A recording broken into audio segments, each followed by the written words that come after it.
It's about that time. That podcasting time. We back. This is episode 64 with Sheldon and Fogel. As always.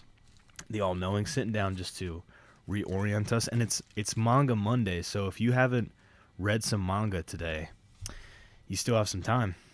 Use Andrewcast at checkout. So I want to say this, man. This weekend, this Easter weekend, was really nice. Right. And I typically don't go to the movies on nice days, but my roommate invited me and my other roommate out to go to the movies, and we saw High Life. Right, because that's the astronaut movie, right? Let me just say this. I've seen some bad movies in my day. I've seen some bad movies. I've seen some that was kind of bad movies. I've seen I wanted to like this movie, but it was bad. Yeah, it teeters on the edge of bad and okay and passable. Yeah. This movie was bad. Yeah. This movie... Bad that it was so good? No, this movie sucked. I was praying for it to be over. I was literally like... The aesthetically pleasing movie? Dude, this movie is not aesthetically pleasing. It's a nightmare. This movie is a nightmare. And I thought, okay, Andre 3000's in it. That's kind of cool. Sold. Dude. His character literally dies. And he actually says, I guess it's time. He falls asleep and dies. I'm like... That the thing that I was actually here for, the one thing that was tying me to this movie is now gone. And it was just so awful. And the concept was so great. The concept was... Explain it to those who do not know. Okay, so the concept was there's prisoners on death row. Mm-hmm. You can either die or you can be sent to this little space colony to do a little science research and experiments up there. But it was so... That's a good premise. It is, right? But it's so loosely defined. You never find out what the experiments are or why. You never...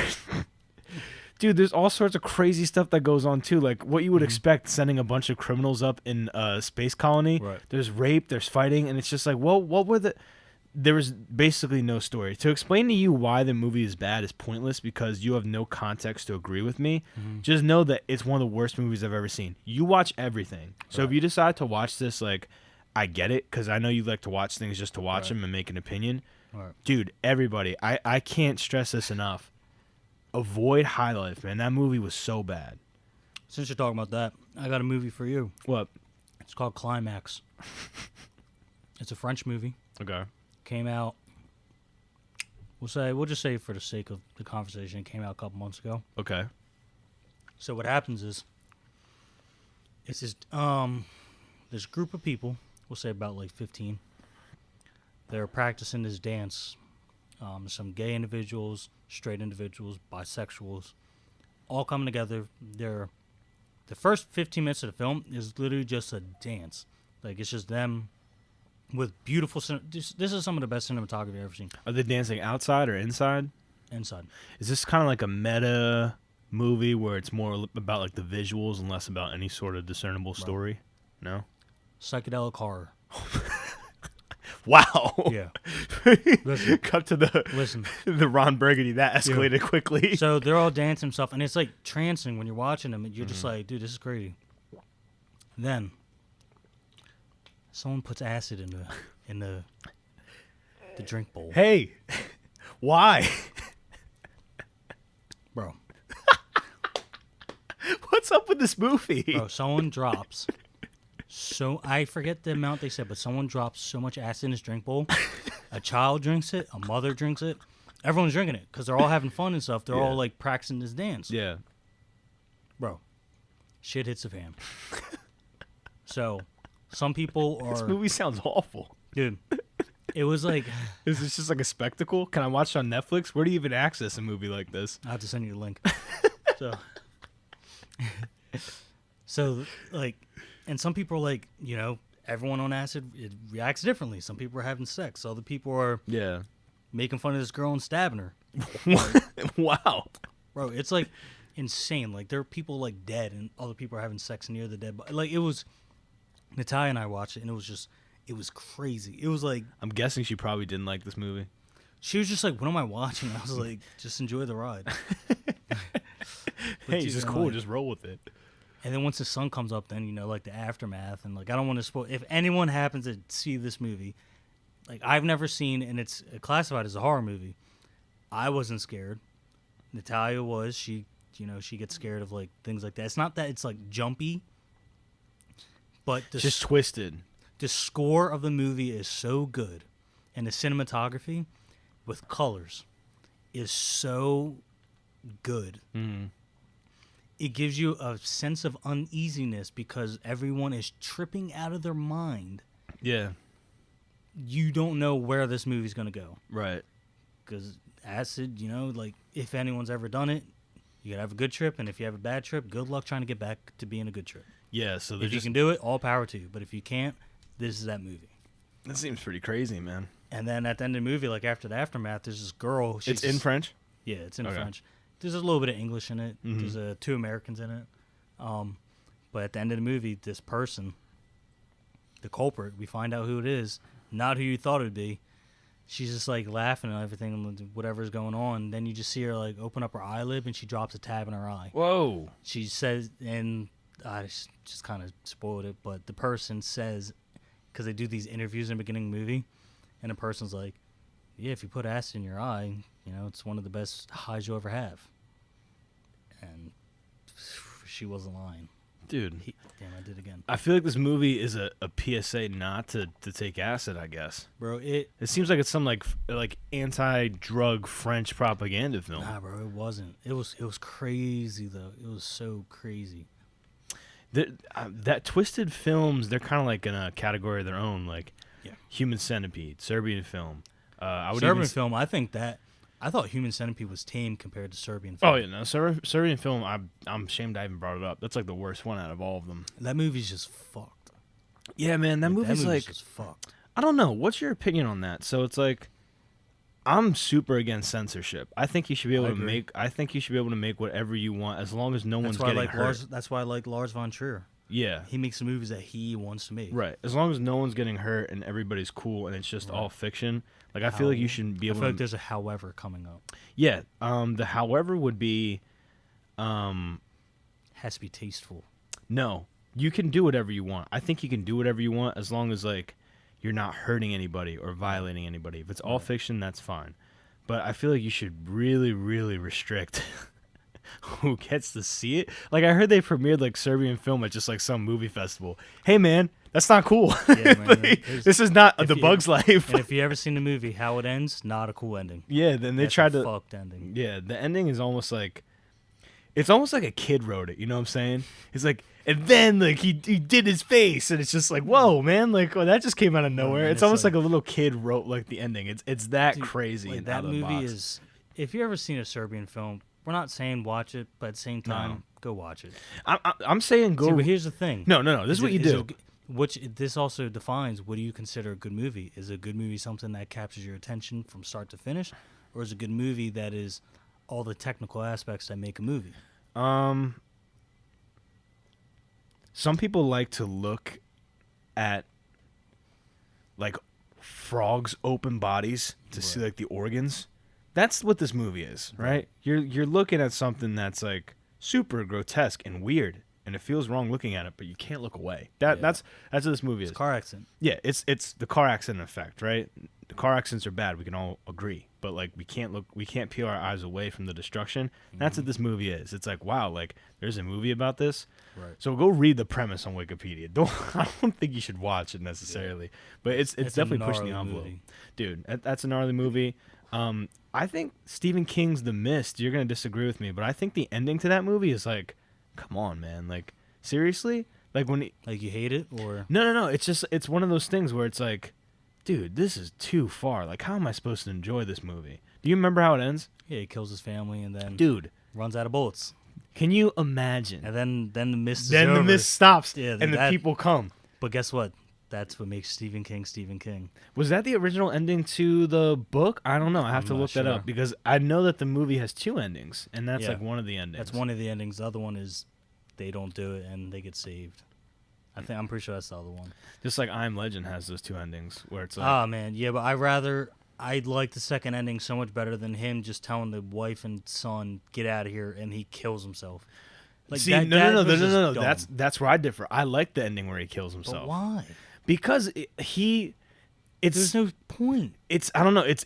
It's bitterly ironic, right? So the whole movie, like, he's trying to save them. He's like, Will Smith's like, I can fix you. Like, Right. he's trying to have the situation in his control the whole movie. Right. That's what's stressing him out. And then he meets the Spanish girl, and the Spanish girl's like, yo, basically she says, I let go and I let God. And he's like, God isn't real. And then at the end, he sees the butterfly. Dumb.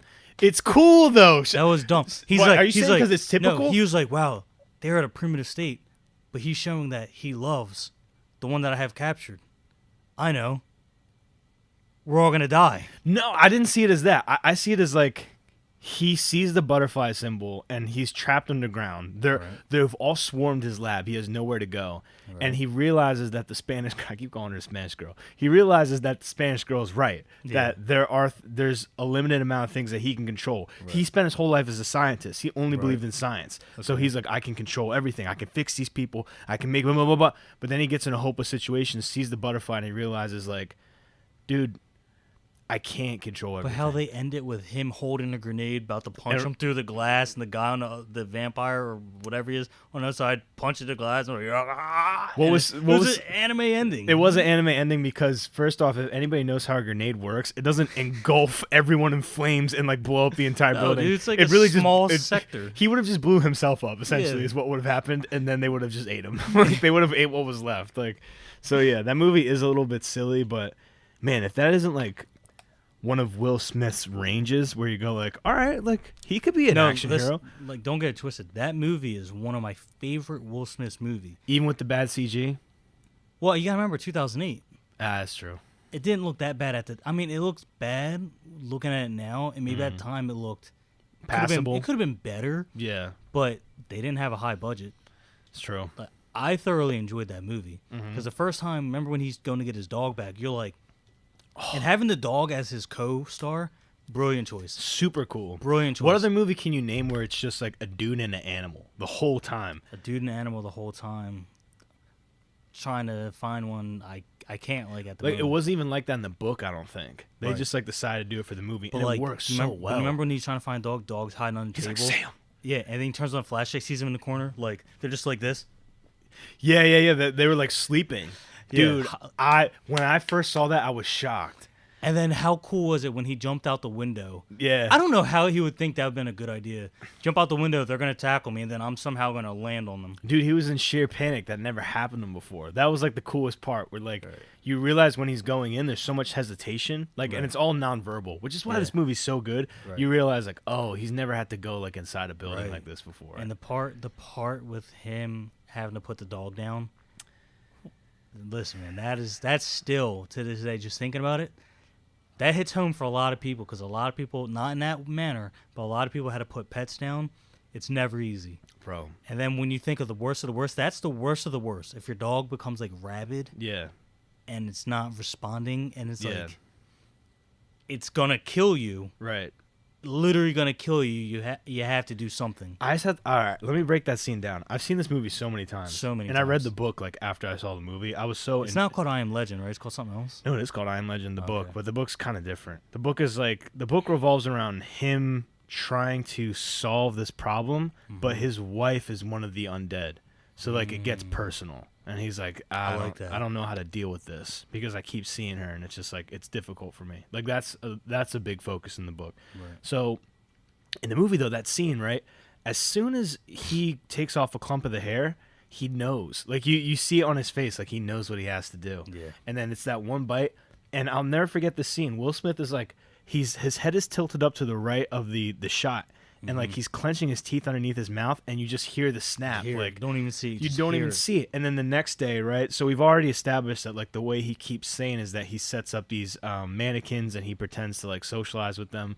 And the next day, he just loses it in front of one of the mannequins. Like that's how upset he is at this loss. Remember, because he's just like, please say hi to me. Like, someone, please say hi to me. Like, it's so good, man. I remember, I think I saw the movie in theaters. But by the way, it's on Netflix this month. If anyone still hasn't seen I Am Legend, which shame on you, it's on Netflix this month. And I think I saw this movie in theaters, but I remember when they, I don't remember what year it came out, but do you remember when the part when he was driving the car and he thought he saw the mannequin move? Yeah. Like, I remember watching Dude, where its head moves just a little bit. Moved, but and then if you watch The Dark, they said, yeah, it just never moved, just a camera trick to make it seem like it moved.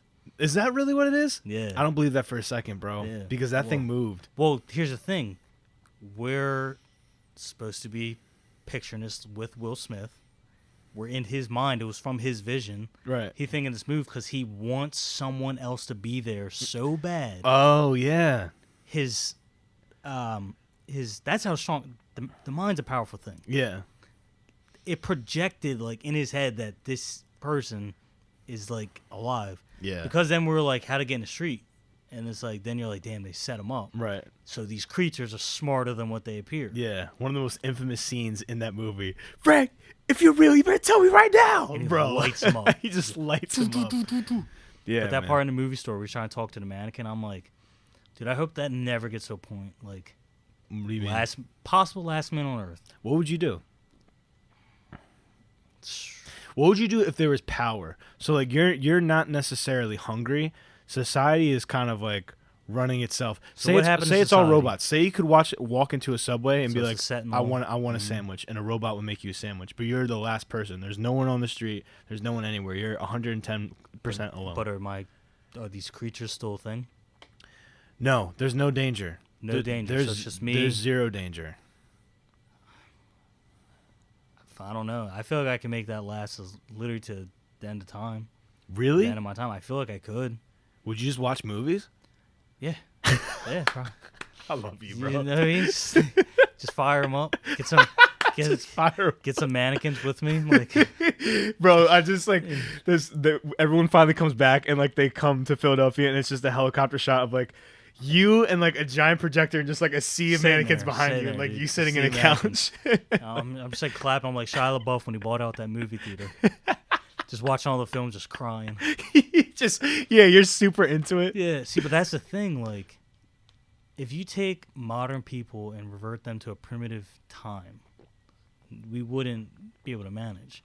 But you could put someone who's primitive in a modern time, and they'll adapt. Yeah, Because if you do not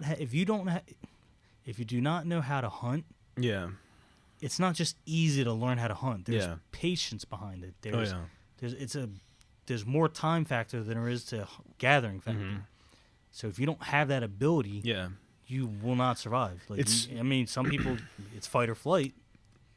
You're right though. It's if that situation occurred, right? All the super distinguished people, all the white collar people that we look Right. at, like the people who work in cubicles, Mhm. who have such an edge in this society, Right. they'd be the first to go because they're so unfamiliar with being brutal. Right. They don't know how to kill anything. Right.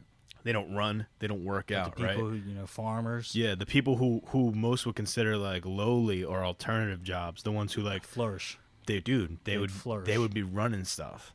Flourishing, dude. It'd be nuts. But that's like that's just how it is, and it's like, if you still have things working, I feel like you can make it last. Yeah, being lonely sucks. Yeah. And Well, it's terrible. I don't know. I think you might be underestimating that, dude. Like, how long could you last without talking to someone? I feel like you become mute. Yeah, but then I feel like that's a real thing. aren't you just crazy? They say that like at that point, if you don't talk to someone like in 10 days or it was something crazy like that, that you'll. Let me research that real quick. I read something. It's probably a bunch of BS. Mhm. I'm literally gonna Google If you don't how talk in 10 days. long of not talking do you go crazy? Maybe those keywords will help out. What would happen if I stopped talking forever?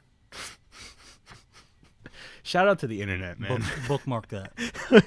Because I want to read that later. Shout out to the internet. This is from dig.com. I'm only going to read a little bit of it because I'm not trying to steal their content. I just want to see like what the conclusion would be. What do we got? Slack on the vocal cords. That doesn't sound so bad. And yes, it does sound very non-threatening, but you'd also be wrong. This condition known as presbylaryngitis can reduce the volume of your voice, raise it, pitch it, make it sound hollow, and I just feel like you become mute. generally make it harder to speak. So yes, in a way, you don't. If you don't use your voice, you will lose it. Yeah. So yeah, you're right. You would I stop. feel like you become mute. But I would talk to myself, man. Like you have to. You know what I'm saying? And that's when your mind will start manifesting upon itself and creating things in your environment. You think so? I think you Bro. just become overwhelmed. Think about this. Think about this, right? If you see something traumatic about to happen, what does your mind do? Most people's mind creates like the very worst possible case scenario. Or they tend to black out. You can do that.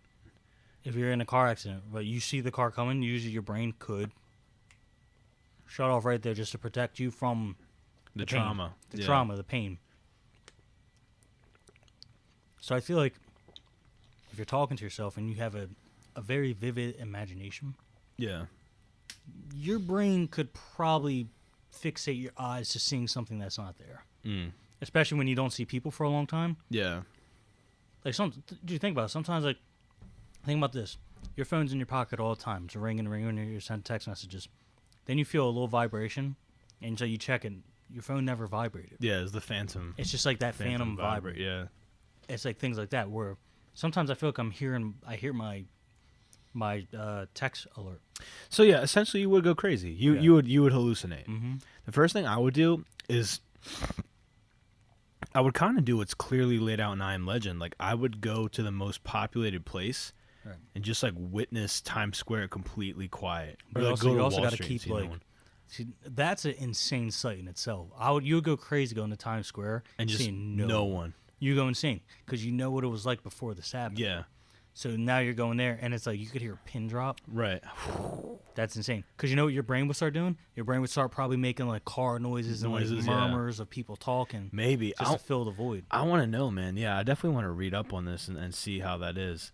Like, I think it's crazy that people lived in isolation. Like, you know that famous story about that guy who, he was a Japanese soldier. His plane went down and he landed on a remote island, but he was there by himself. So there was enough resources for him to survive, and he was just living there, like hoping that somebody would fly over, he could SOS, or he could somehow get out of there. Right. Dude, he lived there for like, I'm gonna look this up, like 20 years after the war ended. He had no idea the war ended, so he was still there with like a gun, being like, "All right, man, I gotta look out for like U.S. soldiers." And Japanese. Do you think about that? You're in a spot, you by yourself. He probably didn't have a way to tell time. Is time even a thing anymore? Probably not, man. Because think about it, there's no construct of time. If like we see time, right? We see these numbers right here, 8:36. That represents time. Yeah. Take that away from you. Would you have a grasp of time? No. You would have no clue what day, what time it is at all. And this what goes back to the primitive thing. I probably shouldn't say primitive, but okay, we'll say primitive. Whereas someone could tell the time of day just from a shadow. I mean, you put rocks on the ground, and then you put, I forget what the middle point is, but it's something, big enough rock that casts a shadow, and then you can, depending on where the sun's at, the shadow will change, correlate, and then once you get that first grasp, if it's like 6 p.m., it's getting dark, you're like, okay, you can tell, and then you put a tally next to that. I feel like the only reason that human beings started charting time, like as a concept, was to reference it to others. You see what I'm saying? Like, that's the whole reason for it. I feel like it might have been for, like, storytelling. Why? I feel like history-wise. You record time, right? You can record events that happen but on time. That's the thing. So you can reference it to someone else. Right. So you can say, like, this happened such and such days ago. So, like, we had to put time into numbers so we could use it in conversation. You see what I'm saying? Yeah. But if it was just one person, there would be no need to tell any time. But, like, because you need to communicate to people in order to build stuff, you got to be like, yo, 3 days from now, or this is going to take 4 days. And if we didn't have a concept of time, there's no such thing as the past. Yeah. It just happened. Like, that's pretty much it. That's what's crazy. But what's even crazier, and a beautiful segue and another skip, is that Interstellar was pretty correct with the black hole. Oh, as far as what it could possibly look like. Yeah. It was pretty accurate. Yeah, and You see the picture? yeah, to be fair, actually, High Life did a pretty good job with it too. So what that is, I'm not sure if I talked about this on the podcast. First off, that black hole is about 5.6 billion times the size of our sun, Which is insane. I'm not sure if that's bigger than our solar system, but It's pretty damn close. it sounds like it would be close, right? It's so far away. It's so ridiculously far away that, like, Right. I think if you got there, I don't want to misquote. I heard this. I think if we say theoretically we had the technology to get to the black hole, if we got there, we'd look back on the Earth, and the Earth that we were looking at is like 1,000,000 years old now. So like that's how crazy. That's how crazy far away it is. What's crazy to me is that a 22-year-old or 23-year-old student or just recent graduate figured out that if you just do all of this, you'll create an event horizon, and then you can just shoot it, and it can see. And the picture that they had of the galaxy before they zoomed into the black hole, I'm like, that is insane. Well, you know that shot was taken on 8 different telescopes. Right, and then they merge into one. Yeah, all shot at like the one point. Which is, dude, just thinking of that is like mind-boggling. Well, thinking of that to me is like, that took so long just to get one picture. You know what I'm saying? But you understand that's also just like, that's just glass stacked on glass stacked on glass. Yeah. That is able to keep not shooting, that it's able to see that, like, just trying to think about how strong that glass is. Right. Yeah. That can see essentially time. Oh, It yeah. can see time. For sure. Like, that's how strong these microscopes are. They can see time. Yeah. And we're talking about something that it was never even fathomable Yeah. that you could ever see and ever go to, but we can see it. Yeah. We're seeing essentially something. We're seeing into the past when we're looking at something like and that. we're seeing destruction, which is insane. Well, here's what it is. So that orange ring around the black hole, I learned, is actually light trying to escape the strongest gravitational pull And that's known what to I was saying, physics. Interstellar. Remember with the ring, Yeah. Gargantuan? Gargantuan's ring was light trying to leave, but it can't. Dude, how crazy is that? Imagine gravity being so strong that light is in this room pretty freely right now. Right. It's kind of everywhere. Imagine having something in this room That just where, rips it from the source. dude, yeah, where the light from like the ceiling right now is flying into it. But no, it's even What? crazier. Albert Einstein's gravitational theory was right. That's From that's overall, that's probably the craziest. and he had no tech. The fact that he was able to figure out what they called the gravitational anomaly, was it? I forget what it is called. I don't No, relative. The theory of relativity. theory of relativity. Yeah. The fact that was correct. It's crazy. With All right, how do you zero explain that? How do you explain him being right about that? He's not from Earth. That's the only thing. He's from that galaxy. That's from 5 trillion years Dude, away. because I read about that too, and I was just completely shocked. Like, Because how do you figure that out? he must have been on some. It had to been on such a serious, like- small scale that he was able to say, this works on such a larger scale. Yeah. That's the only way. And, like, how they did it in Interstellar, it still confuses me to this day. Yeah. But, like, oh, dude, that's just, like, just thinking of it hurts my head. It hurts my head, but like, here's the thing. I don't think we were meant to understand that. Like, I agree. I don't think that like that was something that like we were meant to. Here's the thing. Like, Albert Einstein was how long ago? Hold on. How come we haven't had I used a to mind? have somebody that would do this How for come we me. haven't had a mind that's just as close to as smart as him? Elon. He died in 1955, April 18th. Wow. So his wow, he anniversary of lived his death was actually recently. He lived a long life. In New Jersey, he died. Because he was born in the 1800s, right? 1870 something? He was born in 1879, Germany. I was close. March 14th. Yeah, Yeah, I you were was pretty close. close. I knew it was somewhere around there. I think Elon Musk is kind of close. Here's the thing, I wouldn't I say think- with physics, but with technology. No, he's an alien too. When it comes to technology, when he says we should stop doing this with these certain things, you probably should listen to Elon. Yeah. And I don't really know, but like, see, because this is the weird thing. We know Albert Einstein from so much research in school and about his stuff. Like, it's on paper. We were too young when Stephen Hawking was really here, and a lot of his stuff wasn't accessible for us because we were too young. We didn't understand what it meant. So now that we're older and we have a higher understanding, we have Elon Musk, where it's like, so we had Einstein with his relevance theory, Elon with his sentinels and his AI theories and technology and stuff. But I don't remember what Hawking's did. Uh, I don't want to say he did 3.14. I don't think that was him. his thing was Or kind of was like this quantum? Was this quantum space? no. His thing was kind of like the universe is constantly expanding, right? Was that what it was? I'm He just was the gonna look up universe? Stephen Hawking's contribution. Because then we also have the black guy with the mustache. Can't remember his name right now.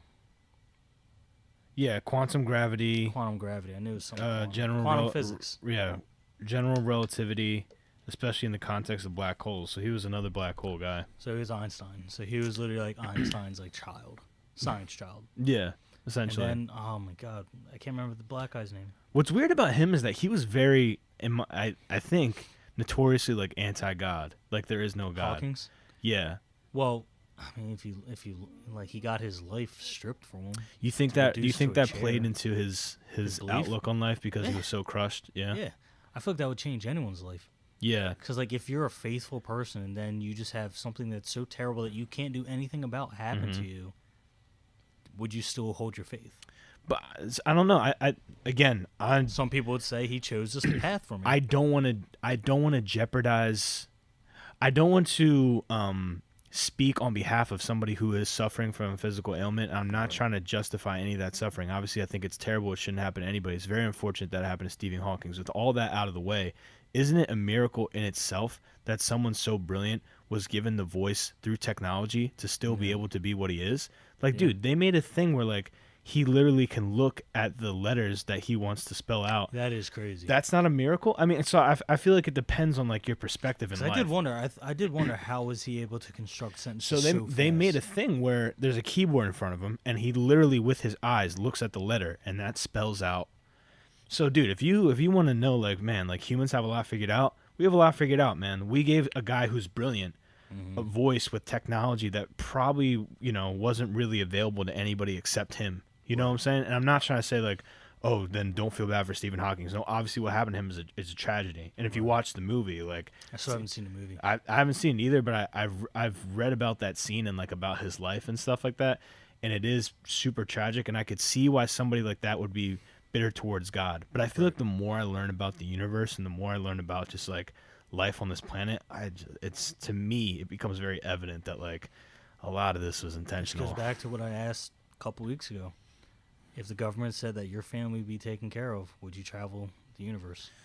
No, man, because I have dreams that I want to accomplish here. Like, dude, I'm very comfortable being like, I'm never going to see space in my life. Right. Like, I just want to make cartoons, make kids laugh, and have a super fun life down here. Right. I don't want to go to the moon. I respect it. If you Right. want to go, that's great. Have fun, dude. Take a bunch of pictures for me. But, like, I'm not that guy. The thing you know about me, I like answers.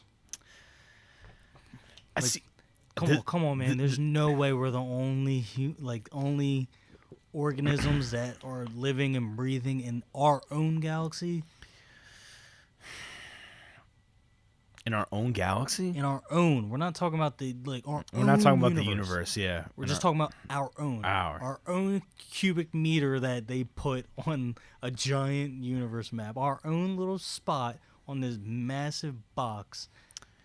I'm going to quote Sam Harris on this one. I think he's right. I don't agree with a lot of what he says, but I think he was right on this when he said that if there was something that was capable of traveling to other planets, right? Right. Its technology would be so far ahead of us that the technology that we have on this planet would look like just sticks and rocks, Then what right? if they don't know? They don't know about us. But I mean, like his theory is kind of sound. So it's like, if something could travel here, it would have zero interest in us because we would just be like ants to them. We'd be like plebeians. We'd be like these dumb little. Oh, you don't even know how to space travel? Like next. You haven't figured know that what I'm out saying? yet? Yeah, that's his theory. It's like, so if something really could come here, it'd be so far advanced beyond us that it would just have no reason. Would you want it to happen? What, to aliens to come? Something. No, because people would panic. People wouldn't be ready for it. I feel like if we had a society that was of higher conscious and more tolerant in general, then it would be cool. Then people would be like, whoa, this is kind of scary and new, but also very exciting. Do you think Interstellar's close? That there's no real alien. It's just time. Time is literally the concept of like aliens, that we leave things for ourselves. Here's my opinion, man. And again, because I know you love that movie. That's my favorite movie. People are gonna judge because the common notion is like, oh, to think that we're the only life in this universe is very like self-righteous, and it's very closed-minded, and it's like, oh, of course you believe that. You know, you've only spent your whole life on Earth, like you don't know how vast and big the universe is. Maybe. Mm-hmm. But maybe we are the only ones. Like, I feel like that reality is a lot scarier. I feel like that reality is a lot more overwhelming. That, like, this... I Am Legend. Dude, that is the I Am Legend of the universe, right? I tend to believe that, man. I tend to believe that, like, this longing to, like, something else is out there and we're not the only ones is a very desperate attempt to be like, I don't want to be alone. Right. It's full circle, right? It's just like if you were the only, exactly like I Am Legend. If you were the only person, you would construct fabrications of other people so that you would feel less alone. Right. I feel like that's what these UFO story people are. They're like, I was there, man. I was outside, and they came down with the ray guns, and they stuck a probe up my butt, and they took all this data. It's like you're alone, man. What? So want some corn? Exactly. Want some corn? My cow was taken right over here. It's just like we found your cow. Going over we found your cow in the river, sir. Oh, it must have the alien must have dropped in the water. No, actually the gate was broken. Tied to her neck to the tree. Exactly. Did you tie her there, sir? Yeah. So I feel like a lot of like I saw something in the sky. It's like this angst. Like we really, really don't want to be alone, but there's nothing that says that we aren't yet. Right. That's what I believe. If you want your mind blown, that's what I believe. Just the unknown, man. Just the unknown in itself is... My thing is, it has nothing to do with us, though. It comes back to, like, we aren't meant to understand black holes. Like, people look at black holes and like, that's impossible. What's on the other side? What's on the other side? And I'm like, you don't need to know. Bro. You don't need to know. Some things are better off not knowing. No, but you said you're a man of answers. Like, no, but if when it comes to black hole, because think about it, just like Interstellar, here's point A, here's point B, you go to that black hole.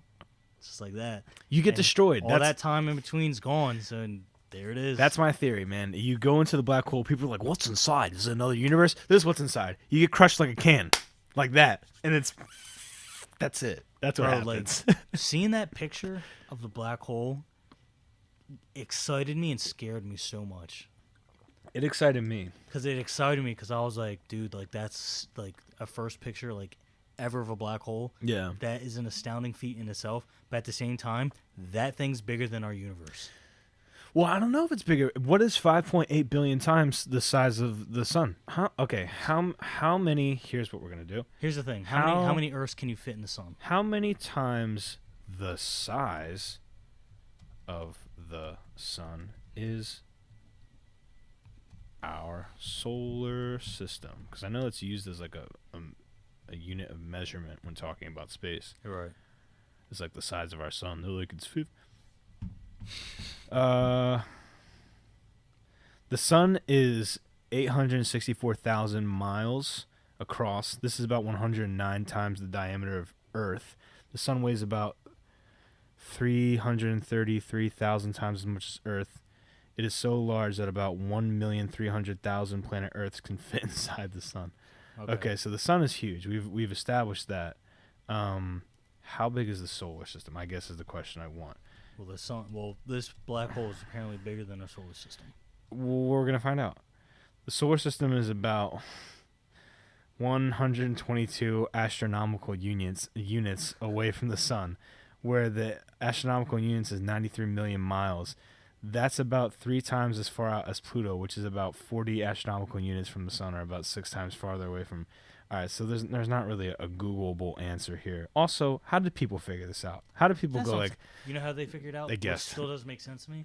They use those damn microscopes. Yeah. And somehow they just look at it and go like, that inch right there, that's 100 miles. That's true. Like that tiny little bit. Yeah. We're gonna make that 1,000. How big was the black hole? I just need to check myself. Bro, think about it. Light is trying, like, dude, that just says doom right there. Mm-hmm. Light is literally trying to escape from this vacuum, and it can't. Well, imagine something that can actually treat light like a solid form. Imagine something that could treat light as a form of matter, right? Right. So there's three types of matter, right? You learn this in class. It's the gaseous type, the solid type, which is this table, and then liquid, right? Imagine something so strong that it treats light like it's matter, like it's actually pulling it as if it was like a Makes liquid it or something. solid or a liquid or like. That's why like I'm like, bro, we don't need to understand all that. Like maybe it'll help us down here technology wise, but like we're never gonna get out there. Bro. We're never. If humans live to be 1,000,000 years, then I'd be like, all right, we might have a chance to actually go somewhere. That's when we'll figure But we it out. only live 100 years. Yeah, well, we're killing the planet, so. You think so? I don't know. Everyone says it. I mean, well, global warming, dude. I mean, That's a thing. That is a I thing. obviously, yeah, but like somebody brought up a good question. I mean, point recently, and I think it was mentioned on the Joe Rogan podcast, like Tucker Carlson, is like, where are the statistics that show how much of that is specifically man-made and how much of that is natural? Or the fact that we don't really know the true age of the Earth. That's true, or the age of the sun, for that matter. That is that right. Right. And they think that it's gonna burn. It's like you don't really have that much data to suggest that the sun could burn out in 1,000,000 years. Right. There's not enough data. What do you got? You got 50 years worth of data. That's not even close enough. So you see that the sun's like the light's dwindling down, but what if in the next 50 years it spikes back up? It could be. Well, it's the same thing with planet Earth, right? I mean, like, we're looking at there were ice ages, you know what I'm saying? Yeah. Like, there was different climate changes there. And, of course, like, we have definitely interrupted a lot of that with, like, our technology and probably a lot of it.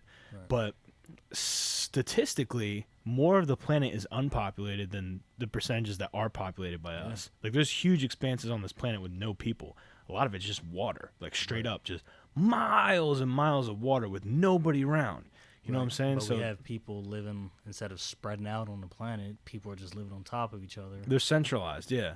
And it's just like, just pollution. But you got to understand, like, that's how we are as people. Yeah. You know what I'm saying? Like, you don't see bees like living in individual flowers. They all live in one spot. That's a good point. We're the exact same way, is what people need to understand. good So point. it's just like, yeah, a lot of this like group living is super evident, and we feel really guilty about it. But that's just how we are as a species. You see Yeah. what I'm saying? That makes sense. But to your point, man, human beings are the only species that makes waste. Everything else, whatever they discard, is used as something else for It's used to something give back. else. Essentially, right? So I think, I mean, you don't gotta be super green, gluten free. No. Just ride your bike every once in a while. If you work Get as an the, electric you know what I'm car. saying? Just get an electric. If that's your thing, man. Get a Tesla. You know what I'm saying? I'm not gonna tell you if you like muscle cars and that's your life, then go for it, man. But it's just like, you know, just try and do a little bit better. You don't have to fall in this whole like super green Nazi thing, but like you could be just a little more conscious. It wouldn't hurt, Yeah. whether you believe in it or not. Like it wouldn't hurt, you know. So that's our Earth Day spiel. Wow, that Listen, was, people, take care of your space and take care of yourselves. dude. That's what I'm saying, man. That's just what you have to do nowadays, man. What do you think is going to be different in the Kingdom Hearts critical mode to completely shift gears? Because Tetsuya Nomura wrote today in the Kingdom Hearts Instagram, that key word, he right? said That that little a key few things things? have been different around Yeah. this time around. So what do you think? All right. Did you download it? No, I haven't been home yet. I have no time to play it again. I just don't know when I'm going to do it. Oh, I'm going to play it again. Really? It's going to happen. All right, let me know. I'll 'cause put time aside. I'll start at the same time. Because, all right, let's put a checklist. 1, there better be more secret bosses. I don't think that this is that expansion yet. No? No. I should Google what's different. I did it earlier. Did you? It was nothing. No results? Well, they didn't say because it comes out tomorrow. Oh, I thought it came out today. Comes out tomorrow. Dang it. So, yeah, I think they said like 9 a.m. tomorrow or something like that. But that might have Okay. been Pacific Standard, or I don't know, Asian. That's weird that they wouldn't release it on a weekend, but What is actually, yeah, in Japan, Tuesday is like kind of the So that means I will get it Wednesday, right? maybe. Yeah, because it would be a Was day. it good? It would be a day ADT? behind. No, what's the ATS, Asian Time Standard or something like that? I don't know. You know, I do know that ours is Eastern. Eastern Standard Time. You're gonna make me sound so dumb. Could be AST. I don't know. Pacific, I think, is I think that's right. I think it's Pacific Standard Time. Yeah, Pacific Standard Time. But that's also California. This is episode 64 of Andrewcast. Google. That's just what this one's called. We can call this Google. Eastern. Because guess what? Standard. There's Eastern Standard Time. And that's the time that you and I are in right now, which is 8:58 p.m. Then there's Pacific. Just type in Japanese time zone. Well, I was just going to see the difference, but yeah. It's probably going to give it to me in military time. It's going to be oceanic, I think. Let me know if I'm right. Time zone in Tokyo, Japan. Well, I know that it's 9:58 a.m.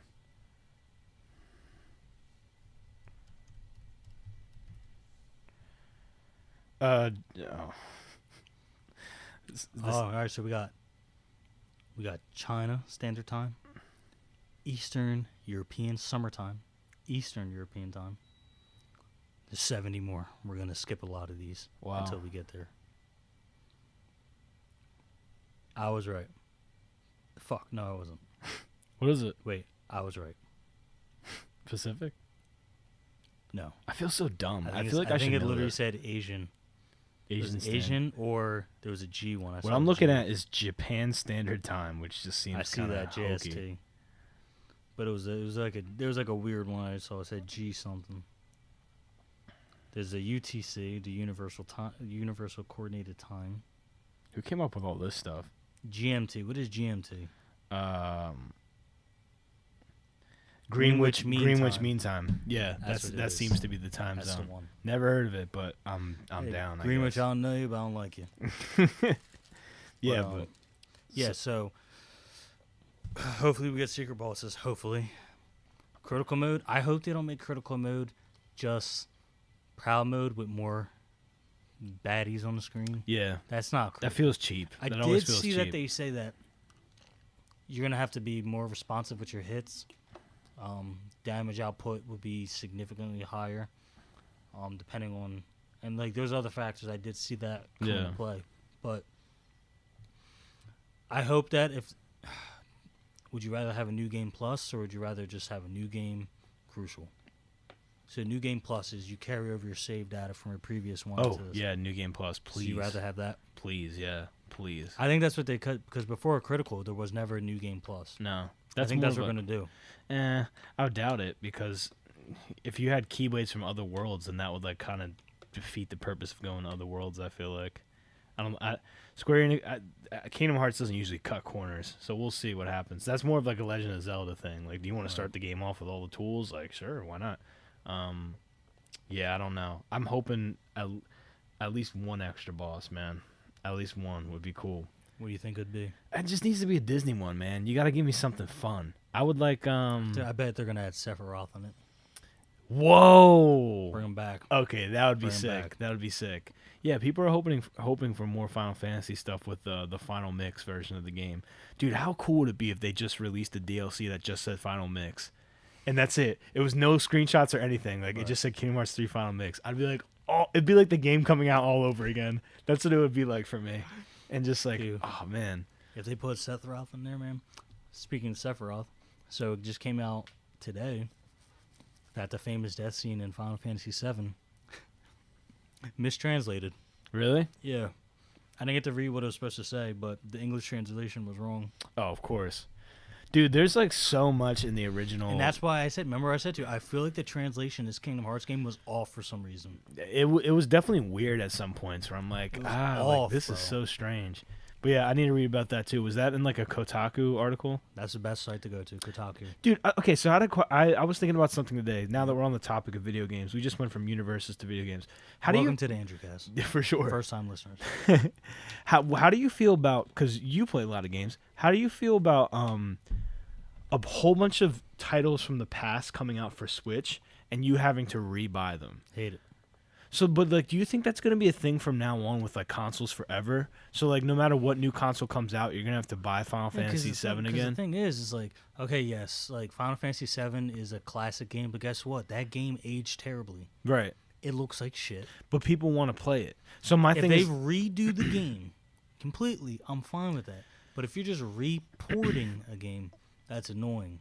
But that's I feel like that's all the Switch is, right? So like you have so many new games coming out for the Switch, but like they're few and far between as far as releases, right? But what is constant and what seems to be the big seller is a lot of old games that have just been like repackaged for the Switch. Because dude, I feel like the strength of the Switch is the fact that it's portable. Portable, yeah. The fact that you can take the fact that you can take Final Fantasy X in HD, yeah, on the go. Final Fantasy, any of those games, that alone puts people like, oh, yeah, I can play this like laying in bed, or I can play this on my commute to work. Like, yeah, that's hard.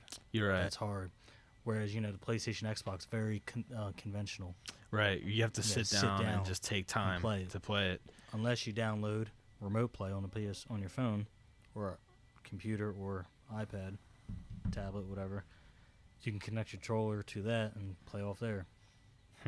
Okay. Cool feature, but it's not. Who wants to play on their phone?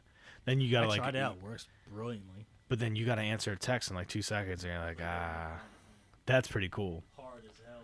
Yeah, because the screen's so small. Like you literally have to put it right in front of your face. But yeah, that's my thing. It's like whenever I watch the Nintendo Direct, they're like, oh, and we have one more announcement. I'm like, a new game. Yeah, they finally put Joker in a game. But it's like things like that. Why did it take 3 months to put a new DLC character in Smash? Isn't there like 6 more to go? 5. Okay, there's 5 more to go. Dude, yeah, it's going to be like 2020 before they all come out. Well, because, they take Smash. Smash, this is probably the last one not last one, but the next one's probably not going to be out for, 5 years? Yeah, that I don't even know. But speaking, you speaking what I'm speaking? Speaking of Smash Bros, did you see that the stage builder, all these people are making like these mad and they're all on like the front page, and Nintendo's just squirming uncontrollably. This is like delete. They hate this stuff, man. You should know better. Like, what do you think people are gonna do? What do you think people are gonna do? I feel like Japan is like so sweet and naive when it comes to like the United States. Like the Americans, like dick. Exactly, they're all penis stages. Like they always. Fighting on top of a giant penis, hilarious, dude. Exactly, that's literally what they all are too. Dude, I think I talked about an article about that where it's just people that. just immediately start making penis stages, and Nintendo's like, immediately too. Like that was the first thing. They're like, oh, I can create something. And, Stage Builder came out with this recent update, right? Yeah. Okay, it was just this one. It was this one where Joker got released. Okay, so now I got to ask you, what do you think of Joker? I'm not too impressed. I'm not a Persona guy. I don't know much about it. Played it. I think the stage is pretty cool. The music behind the stage, phenomenal. Yeah, okay. And you got it. I'm telling you, like, I have mine digitally. If you can get your hands on it, please. This is Switch? For anyone. No, PS4. This is for anyone with a PS4. If you own a PS4 and have not played Persona 5, here's my question: do I need to play the previous games? No. Okay. All of them are different. They're just set in the same universe-ish. Self-contained stories like Final Fantasy. Yes. Okay. Listen, Persona 5 is the best RPG I've ever played. And I know I say this a lot every time I play a new RPG. But I gotta... Did you beat it? No. I did not. Because here's the thing. And they don't sugarcoat it. They tell you off rip, this is a 300-plus hour game. Yeah, see, that's... Bro, but here's the thing. If I was younger, I'd be there. They want you to play it in spurts. It's not meant to be played in one sitting. I'm going to forget the story. But you literally can't. As much as you want to, you can't. You're really pumping this up, man. Dude, it's that strong. Because here's the thing. They tell the story in almost like an anime episode. Oh, okay. Is it anime cutscenes? No. Yeah. Oh. Yeah. Oh. And here's the thing. Here's what you're going to like. What? Guess what the soundtrack is? You're going to be a big fan of this. I don't want to be wrong here. Neo Jazz. Ooh, I like that. Yeah. A little Cowboy Bebop-ish. A little Cowboy Bebop-ish. So when you start it, dude, I'm going to play a song for you. You're going to hear it, and you're going to be like, oh, you're going to hear it, and you're like, oh, I could get behind that. Yeah, man. Probably all they got some jazzy battle themes going on. Yeah, dude. And they're so good. Some are hard rock, some are like Samurai Champloo. Is Joker a protagonist in Persona 5? He's a protagonist, yeah. Oh, okay, so that makes sense. And my last question would be, what do you think of him as a Smash character? I think he's pretty solid. Yeah? I think he has potential. So listen to this. Hopefully this plays.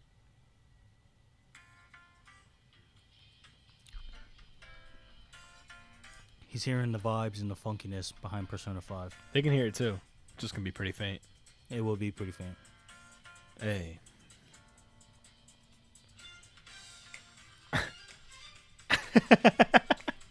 This is so Japanese. It's like hilarious how Japanese this is. But it's an English song. Very strange. What do you mean? You hear it when they Oh, sing the the words? words, like the word. It's probably gonna be some Japanese girl like, "Do you wanna run?" This reminds me of like Marvel vs. Capcom 2, where they have like all these like funky, weird. Stupid. That's cool though, man. All right. Yeah, it's cool. Yeah, I hear people sing Persona's praises all the time. I just don't have that. I don't have time to play Octopath Traveler or anything. Oh, like dude, that. I fell behind on that too, man. That game just looks too big, man. Like even like Sekiro, I bought Sekiro day of. Like I'm struggling to play it right now. Yeah, Just that's also like one of the ones that I like when a game is upfront with saying, put some time into this, a little bit. Mm-hmm. Come back to another day. Okay. Put some time, a little bit, come back another. That's what Sekiro is. Sekiro is not made to be played in one sitting. One sitting, no. It's not made to be played over a weekend. They want you to struggle. They want you to learn the mechanics of this game and appreciate it and take your time. Right. It's not about beating this first weekend and saying to your friends, "Oh, dude, you gotta play this game." It's about it's literally it tests you. That's a game that tests you. I literally did all three of those things. I bought the game at the beginning of the weekend because like I'm gonna play it all weekend, and like I literally was recommending it to everybody. I was like, "You gotta play this." I literally did all that. But you're like, you gotta play it because one, it's a beautiful game. Yeah, it's so cool. Two, the story's pretty dope. Very cool. Yeah. And three, mechanically, it's one of the best mechanical games out on the market right now. I like it. Yeah. But it's one of those games that it's impossible to beat it in a sitting. Mm-hmm. You can't beat this. People that beat this over the weekend are the people who play from software games religiously. Yeah, who are like Dark Soul experts. Dark Souls experts, Bloodborne experts. Mm-hmm. They're the type of people that play these games and can possibly beat it over the weekend. For you and I, it'll be something like, I'm put an hour into this. Hour might turn into 3 hours, and that's fine. But after that, you're like, I'm gonna save this for another day. That's how it was. A game like that demands a lot out of the user. Yeah. You can't forget the story. Mm-hmm. You literally can't forget the story, and that's how Persona is. Persona is a challenging game. Like they tell you, they say in the game, because during the daytime you gotta take your guy to school. It's a kind of semi-open world game. You take him to school, you do all these things, and they build up your persona. So when you go to the dungeon sprawl, the things they do during the daytime help you in the persona world. Yeah. So, and they tell you, it's like, you got to figure out pieces to get to, like, you can go straight to a boss fight, but you want to figure out pieces, his weaknesses, so you can beat him easier. Yeah. And they tell you, say, hey, listen, you got about 15 in-game days to get this done, or it will be game over. Like, they tell you straight up. Wait, so like the time on your system actually indicates? No, in-game 15 days. So like you make him go to sleep, you make him wake up, okay, like that. In-game 15 days, not like hour time, real time. Yeah. So it tells you to do that, and you got a plan. So like you want to build your relationships up with your teammates so that you can do team attacks, stuff like that. It makes it better. If you buy, a fake gun in the real world in the game, in the Persona world, it's a real gun. Yeah. So you can enhance it and stuff like that. Okay. And the story's really good. Yeah. The story's crazy. I don't know, man. I'll check it out. And they turned it into an anime. Dude, if it's pretty critically acclaimed. Pretty much everybody I listen to or everybody that I watch their content on YouTube, they all sing the praises of this game. So it's one that I'm going to come around to. I'm just not super keen on hopping into it. And here's the reason why. Ever since I hit my like mid-20s, I love JRPGs. Been a lover of JRPGs my whole life. And by the way, playing JRPGs on the fly is not new to me because like I grew up with the hacked PSP, so I had tons of stuff that I was just playing on handheld. I can't go back to like sitting and playing a JRPG now. I need to have it on the go. What do you mean? Like I need to have it on Switch. Like I can't sit and play a JRPG. Like I need to play it sparingly, like in between, because it's not like I'm playing Uncharted. Like there's a lot of reading, there's a lot of like going through item inventory and stuff. But that's what makes JRPGs so good. Exactly. And I feel like I can afford to do that stuff and not pay too much attention, like just have it like in my office or whatever and just like do some of that stuff on the fly. So do you think JRPGs give you the most bang for your buck? They're my favorite genre of game because I like how much polish there is in it. And I love the aesthetic and music, and I'm really into like anime and Japanese design. But one thing they always tend to do poorly, in-game mechanics.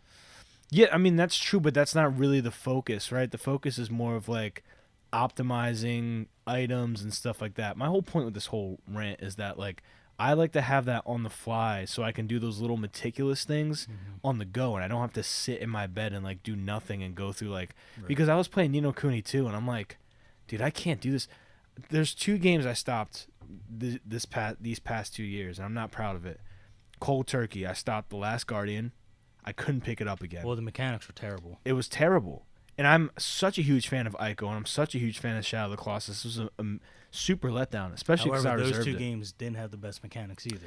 No, but they were passable, and then the Shadow of the Colossus remake is amazing. So, like, here's the thing. It's a good game.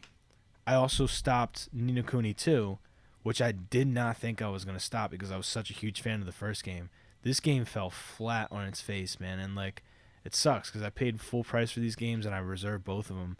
So, like, I've turned into the type of guy now where like I'm watching IGN reviews before I buy games, and I was never like that. Right. I always had faith and loyalty in the in the franchises that I trusted. But it's like after those 2 flops, man, I don't know, dude. So like that's the thing with JRPGs though, man. Like I need them on the fly because I can't just sit down and play them anymore with my type of life, you know? Now that I'm older, bro, I need to play JRPGs on the fly. I love Final Fantasy VII so much because I had it on a hacked PSP that had a PlayStation 1 emulator. Right. So I was literally playing that like while I was on a winter retreat in the Poconos, like I was playing, and I was outside during the summer and I was playing. Like that RPG went with me everywhere. And that's why it's one of my favorites. I feel like JRPGs are designed to be portable. That's why this new Dragon Quest, I didn't buy it on the PS4. Like I'm waiting for it to come to Switch because I feel like it's gonna be that much better on Switch. Are you gonna get any of the new Final Fantasies on Switch?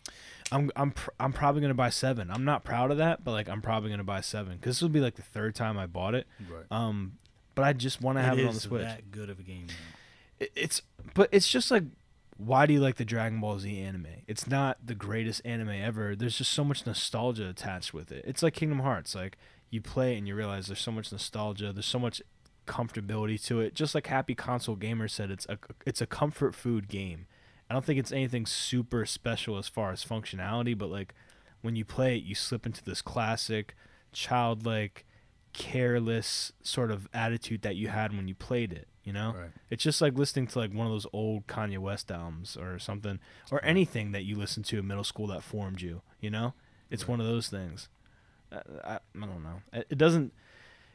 It's cool for what it was time wise, but you know, it's not the best RPG ever. People are like, this is the best JRPG of all time. I was thinking about getting 12. See, you're hardcore, man, because only the hardcore like Final Fantasy 12.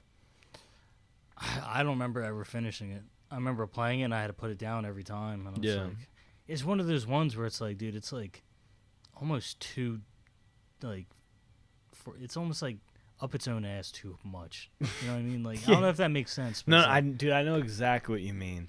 It's like it's trying to be too Final Fantasy. Yeah, it's too lore-y and just like it's a lot going on, and like, which is fine. Yeah. But it's like at the same time, it's like you were trying to hit a very small fan base within the Final Fantasy fan base. Right.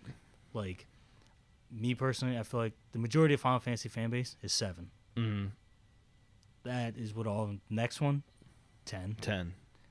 Next one is a toss-up. Me personally, I think the next one is either going to be people who are in the camp of 13 or in the camp of 15. I don't think anyone's in the 13 camp. There were a lot of people that played that game. I played that game too. I was actually super excited when it came out, but man, I didn't think it was that bad. It's bad, man. I think it was that bad. It was super linear. Yeah, and that's not cool. Like for a Final Fantasy to be linear, like you're basically playing a movie at that point. I feel like the whole purpose of Final Fantasy 13 was to show like, look how good we can make the graphics. And it's like, that's great. Like, do you have a game? Like, I feel like that was the whole theme there. Yeah, but then they changed it with Lightning 2 and Lightning Returns. I didn't even play it because just the first game left such a bad taste in my mouth. And you played 15, right? Yeah, dude, 15 was really cool. I never got the completed version. Like, I never came back to like all the DLC and stuff that people always talk about. Oh, but it's like, hard. Yeah, I'm I mean, Arden one, And Do you still play it? Yeah. Dude, that's like, is that your favorite game? I remember you like That's my favorite Final Fantasy. when we first started this podcast, you would talk about that game. I was invested because all the I was time. waiting since like 2007 for that game. Yeah. Same thing with Kingdom Hearts, but the thing is, Final Fantasy 15 lived up to it. Yeah, Final Fantasy 15 was pretty it lived crazy. up to its own hype. Yeah, it was pretty crazy. Because it was a very adult Final Fantasy game. It was modern, and it was, they had some hardcore material in there. I just think that like it took a lot of chances being different, and all of those chances were worth taking. Right. Like it all worked out. Like the whole car system, the whole fact that it's not exactly turn based and that you have to like dodge, the whole fact like that it's more interactive and more personal. I just don't like that there's only two difficulties, easy and normal. That is kind of weird, right? Wouldn't you just say easy and hard? Yeah, I'd rather just we're normal and hard. You're normal and hard. Yeah. I want a hard difficulty, but the reason that they do that is because the game, Final Fantasies are known that the monsters progress based off you. Yeah. So. And there are some perilous moments in that game. A lot of Final Fantasy 15 for me was like just trying to avoid enemies. I was like, all right, man. I usually grind out and kill everything. There's a part when you see the 3 question marks, you're like, oh, that could be a one hit. Dude, remember that boss in the cave that's just like a snake lady with like... Oh, my God. Like, please, that was so hard. help me. So quick, too. It was like faster than everyone. Yeah. I was like, dude, this dodging is just getting out of control. But yeah, to your point, like that game was good. It lived up to the hype. It lived up to the expectations. Look, going back after a couple months, I think Kingdom Hearts, for me, I might have to reduce the rating a bit. Just for a fact, because like after looking back on it, I am disappointed to say that they didn't age the game with the people who grew up with the game. Yeah. It was made for people who've never played the game. Yeah. Which is fine. But if you're marketing for people who never played a game, at least be over the age of 16. Well, let's look at Final Fantasy 15. That was marketed the same way, right? But it was an adult game. Yeah, but like they were still trying to get people who never played Final Fantasy to play it. See, like But what's easier to get people to play, adult material or very kid-like material? Listen, man, Disney is a universal. That's why Disney was stressed more in this game than Final Fantasy, because they know that Disney sells to all ages, right? But look how dark Kingdom Hearts 2 was compared to this one. I mean, dark doesn't necessarily mean good story. I know, but I think that brings a wider audience. Because, dude, because I think we both said that part where you had to go to 100 Acre Woods, that was cringy. Oh, the minigame stuff? Not even that, just the dialogue and what they were talking about. I'm like, dude, what am I playing? It had to be in there, like it's kind of like a callback to the other games. I feel like Kingdom Hearts 3, ultimately, we've talked about it so much on this podcast, but it's such a big game, I don't feel bad talking about it so much. It lacked focus. Like, there was a bunch of stuff that it wanted to be, I could tell, but it couldn't necessarily pick one. Yeah, even with the writing, like there's something serious going on, and Sora's like, I got it. Like, just like, it's like, dude, yeah. like, So spoiler alert. My brother, I brought him over.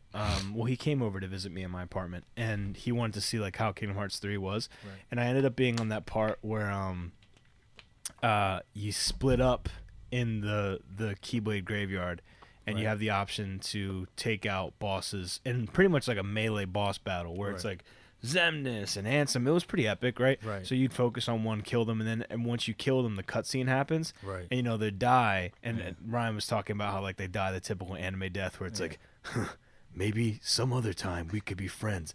But dude, Sora's reaction to all of their death was like, okay. Like, I was laughing. Like this. Yeah. Okay. I was laughing with my brother. Like, I was like, dude, Sora's a savage. Like, he just watches his enemies die, and he's like, good. Okay. We were just laughing together for like a good 10 minutes about how every time Sora killed somebody, he was just like, good riddance. Maybe next time. Yes. It was so funny, man. Like, and I don't know if that went over smoother in like the Japanese dub, but. And that's why I think on critical mode. You're going to play in Japanese? I am going to play in Japanese because. Wow, you're hardcore, man. It's not even that. It's just the fact that, like, there's dire situations going on, and Sora was so happy. Yeah, he was. I'm like, bro, like, in 2, it made, like, he was questioning things, and in Dream Drop Distance, he was going towards a more serious. But then they brought in those stupid ass Dream Eaters. Yeah. I hated that shit so much, and I'm so glad they didn't include them. They did include them in the game as a summon. They were a summon. Yeah, they were a summon, man. But I'd rather have that than in what they had in Dream Drop Distance. Oh, Dream Drop Distance, yeah, they were your companions pretty much. Give me a Riku game, because Riku was with the shits Just from the start to a the Riku end. game. Wow. Because he's dude. I had fun. That was the thing. Who's a more dynamic character in 3? You have a good point. So when in 3, there's this brief scene in probably the first quarter of the game where you get to play as Riku for a little bit. Yeah. When I was playing as Riku, I was like, all right, this is what I'm missing. So I was playing Noctis. I was like, dude, this is how I'm supposed to be playing the game. I said this felt like a next gen Kingdom Hearts. But the thing is, like, you could equip ability to him. Well, his ability, his dash, like, makes him disappear. Right. I'm like, I want Sora to have these abilities, man. And then it's you more get fun Sora, to play. and it's like, Sora, can you do it? I don't know.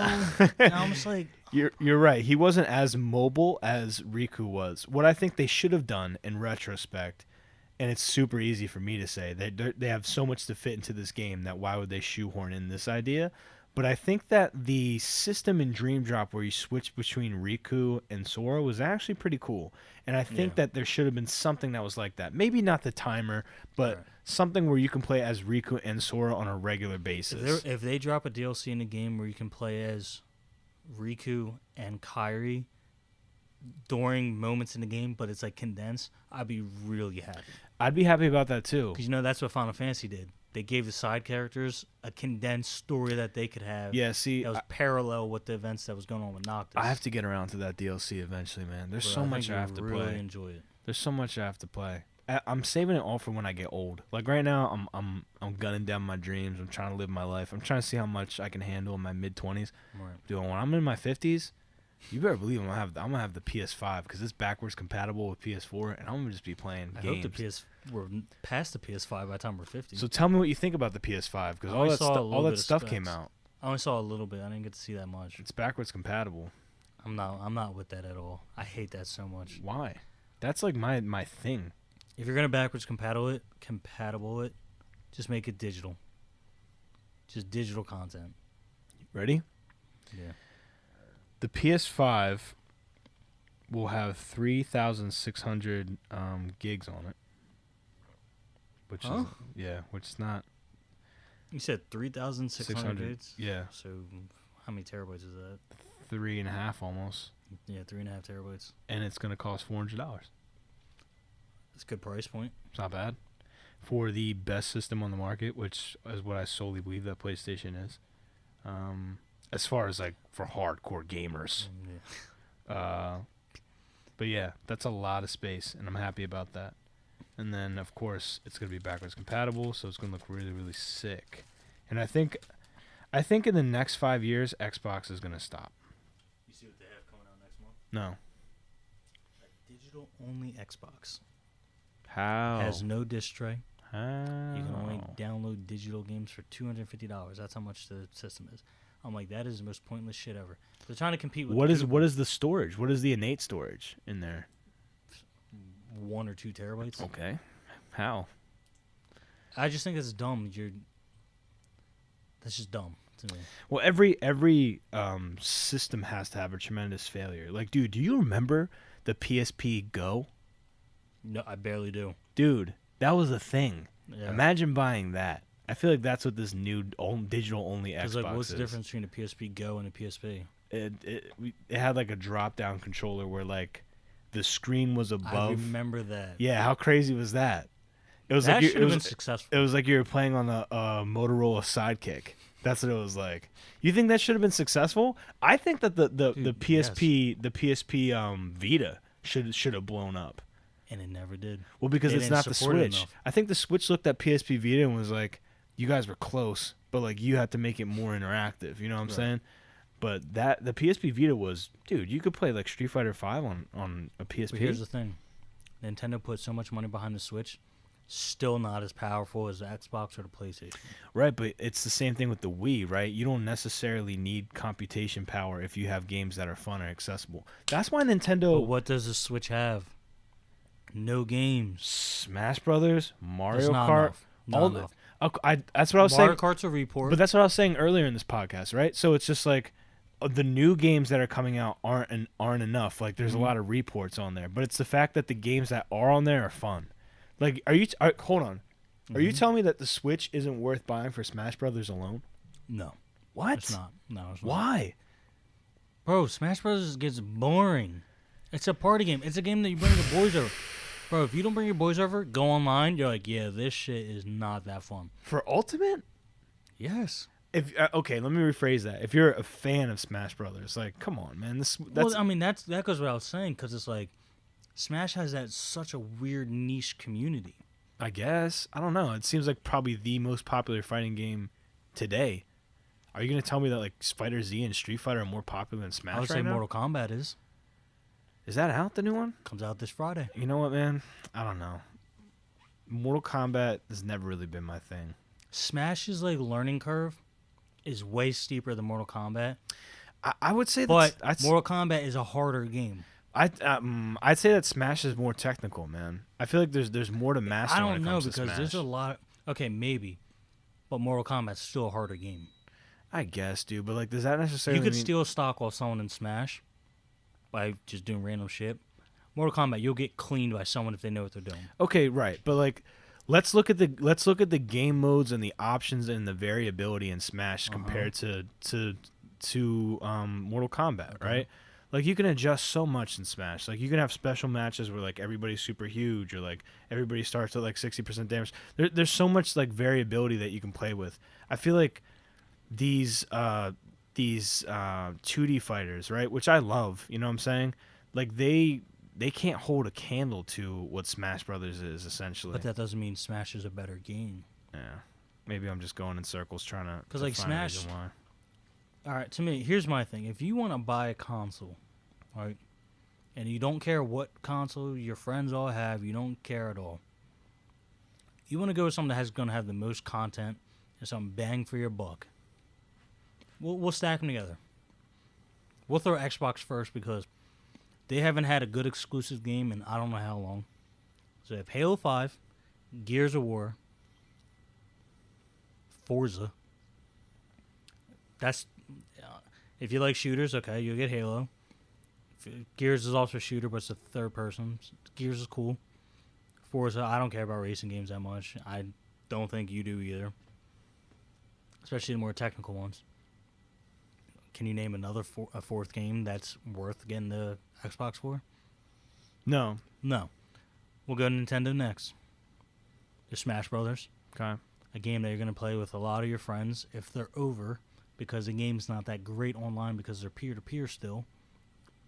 There's a report of Mario Kart. The same one that was on the Switch, which is a report of the one that was on the Wii. There's Legend of Zelda. Great game. It's kind of empty. Still, all in all, great game. Hold on. Stop. Hold on. Breath of the Wild is amazing. It's a great game. Okay. It's a great game. We'll leave that great. There's a lot of issues with that game, but we'll save that for another day. Then you have Mario Odyssey. Another platform Mario game. Don't forget Mario Party. We have it. It's not that good. Dude, that is super popular on the Switch. It is, but this one is... You play majority of the Mario parties. Have you played this new one? Yes. It's not that good. Dude, I had a blast. We had a blast too. It's a blast with friends. Yeah, okay, with friends. See, here's I'll never play that's by the thing, myself. That's the thing, of course. But that's the thing with the Switch. It's very friend emphasis. Very multiplayer emphasis, and they are peer-to-peer, which is not great for a lot of multiplayer connections. Now we're going to PlayStation. A lot of JRPGs. A lot. You can find JRPG for anything. Anything. A lot of them are now coming. We'll add that for Switch, too, because Switch has a lot of JRPGs. We'll put that for both. God of War, the new one. Uncharted, the DLC standalone, and also the latest one that came out a couple years ago. The Last of Us. Nier Automata. I just named 6 games, and I even say Horizon Zero Dawn. Here's the thing, though. And we talked about would you say this. that all those games I just named for PlayStation are different? No, they're great. They're amazing. And they're all different. They're different. And I feel like this is where you and I have a difference of opinion, right? I feel like PlayStation is for people who are single-player escapists, who like to Okay, have, yeah. right? Especially if you have a PS4 and you have a 4K TV, you're trying to just drop yourself into a world. You're putting Fair headphones enough. on. You know Yeah. what I'm saying? You're getting ready. Right. I feel like if you're more of a casual gamer, Right. then you're gonna go It's Switch. Then who's But Xbox? but for? here's the thing. Well, Xbox, they Did are so poorly. they're trying to be what PS4 is, which And is it this like failed. deep single player thing. Yeah, and of course they're falling behind, Yeah. right? But my premise is this. Let me see who sells more, and then I'm gonna justify why. Well, I could tell you that PlayStation has 94 million sold, Xbox is at 40, and Nintendo Switch is, since it came out a couple years after that, I think it's at 30 or 40. Highest sold. Highest sold console ever is the PlayStation 2. Sold 2018. Let's just look at last year. It's going to be the Switch, because Switch came out in 17. Or 16. I forget when it came out. Okay. The Switch is going to outsell all of them because the Yeah, other ones it have is. been out since It 2013. is. Okay, good point. Good point. All right, so maybe we'll have to wait a little bit. But my theory is this, ready? More people are the second type of gamer that I described. More people are casual gamers. More people are gaming Okay. with friends. Gaming enthusiasts like you and I, Right. people who sit down in a basement and talk about video games, Right. we're the type of people who play PlayStation because we definitely are looking for that authentic, like in-depth. I have 4 hours and I'm just going to dedicate them all to Right. Sekiro, or I'm going to dedicate them all to Nier Automata. You know what I'm Right. saying? Like, I feel like because more people are casual gamers, that's why the Switch is going to sell out. It's going to outsell the PlayStation. It's going to outsell the PlayStation. Xbox is going to fall PS4? behind. This is It'll what never happen. This is what it's going to be in 5 years. Okay. It's just going to be PlayStation and Nintendo. Microsoft's going to go strictly to making software. They're not going to make consoles anymore. What I think is Microsoft is trying to. I don't think they view Nintendo or PlayStation as a competitor anymore. I think they view Google as their competitor. As far as games, Yes, because the Google's doing their Stadia thing, like that whole subscription model, cloud. but that's good. That's probably Who going to be are for the two most powerful companies in America? Apple and Google. Okay, 3. Apple, Google, and Sony. No, I was gonna say Microsoft. Microsoft. Okay. Yeah, Windows, right? Yeah, Windows they're is the same. cool. Yeah. I'm saying that's all in the same umbrella, right? Yeah, Microsoft, yeah. I'm Windows. talking about it so casually. Like, oh yeah, Windows is all right. Windows is all right. Multi-billion-dollar company. Anyways. Could be more. Who knows? But Google's hopping in. Oh, and Apple's hopping in too.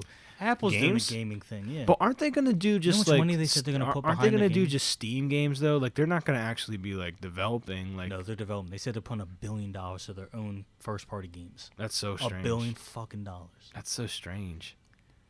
Apple has so much power. Yeah, Apple's kind of like the new Disney. They're the first company in the feel world like to hit $1 trillion. The Remember that? world's gonna get nuked, and all that's gonna be left is just Apple Just and a Disney. half-eaten apple. Yeah, the little Earth bite. looks like a half-eaten A apple. half-eaten apple. No, it's gonna be Apple and Disney, man. at No, the do you end. remember that? Like last year, earlier this year, not 2019, but 2018, Apple's the first company to hit $1 trillion. $1 trillion. Apple was the first company to hit $1 trillion. Dude, that's so much money that if they ask you to say something, you can't say no.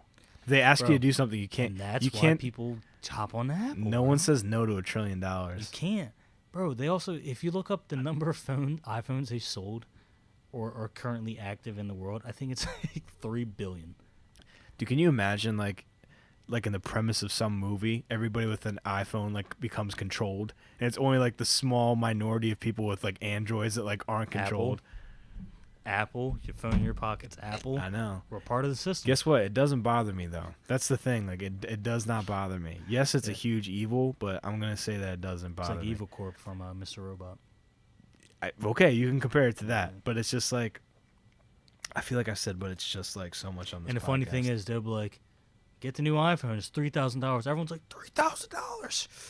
Oh, shit. yeah, okay, for it no matter what. Yeah, Yeah, they got it. when They you're a got $1 it. trillion company, you can charge exorbitant prices. But no, Now they're getting into TV. They're releasing like their own Netflix model. that's what I told you, man. It's just gonna be Disney and Apple at the very end. Oh, I forgot about Disney. Like, just Disney is a conglomerate in itself. Well, Disney's it's the biggest, man. Like it's buying up everything. I feel like in the next 10 years it's going to buy a lot of the anime industry, and that's going to be like the beginning of the end for anime. Really? Yeah. Wow, you don't think that it would support the business? No. You think Just it's to gonna be a see lot? how like they treated Star Wars. And I'm not some super Star Wars fanboy, but it's just like they changed what Star Wars is. Is it bad? No, but like they changed what it is a little bit, and that's just what's gonna happen to everything. What about man. the Marvel movies? Well, I think that the Marvel movies are amazing. There's no two ways about it. I think that they're awesome. But it's not what the comics is. Now, that doesn't mean that it's a bad thing, because it's enjoyable. It's awesome. Right. But it's been Disney-fied. Let's be honest. It's been Disney-fied a little Are bit. you gonna see Endgame? No, because I like I said, I haven't seen any of them. So I'm gonna watch them all like The only man in America. consecutively. Yeah, bro, listen, man. It's a badge of honor. This is why I have you here, because people come on to like, yeah, dog, you listen to the album, like the hottest album, and I'm like, nah, but Bro, like, no, it's funny. I used to be that guy, but now when people come to me, I'm like, dude, who gives a shit? Like, I'll listen to what I listen to. that's how I am, man. Because here's the thing, I'm now at this point where I pick my music based off my mood and what I'm doing. That's If always. I'm cleaning my room, I'm not listening to Blicky got the sticky. Oh, I ain't listening to that.